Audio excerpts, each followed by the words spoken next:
North Korea has surprised the world again. State media just announced the opening of a brand new cyber cafe in Pyongyang, the capital city. It's called a 300-seat computer game house, and it's the first of its kind in the country's history. Leader Kim Jong Un personally toured the site, praising it as a new facility aimed at youth and children. But hold on. Wasn't North Korea the country where no one has internet, and people barely know what Google is? Why would a country so closed off suddenly allow public gaming?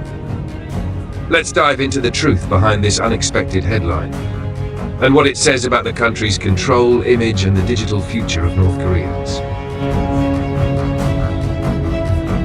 What is this gaming center really about?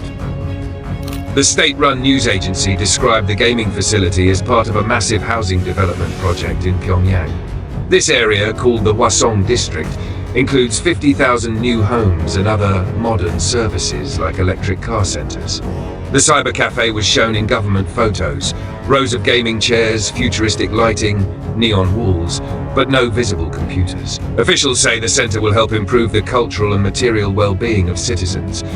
But experts believe this is not about freedom or entertainment, but more about projecting modernity.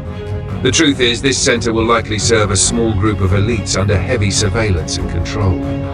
It's more about image than access, more about propaganda than progress.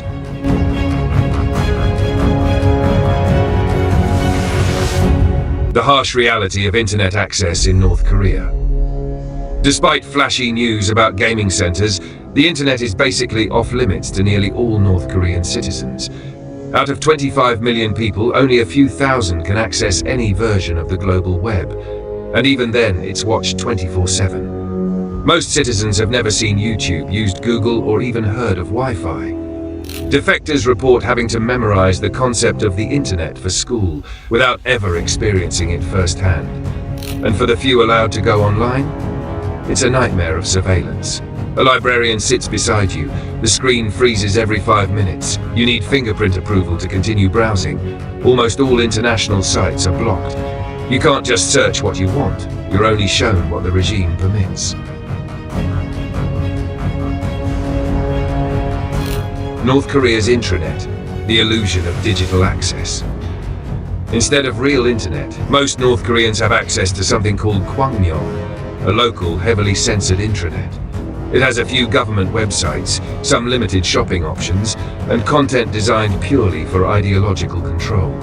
Even that access is expensive and mostly available in public buildings like universities and libraries. Everything is monitored. Screenshots, access times, and location logs are tracked.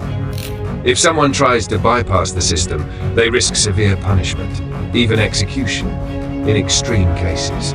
Defectors have told stories of trying to play simple online games with friends in other cities, only to be tracked and stopped. One user said they could only play 3 times before their access was locked. This shows how even basic digital freedoms are impossible for the average citizen in North Korea. Why Kim Jong Un is promoting games and cars. So, if the internet is so restricted, why is Kim pushing for video game cafes and electric car showrooms? Experts believe it's about controlling youth culture while appearing modern to the outside world.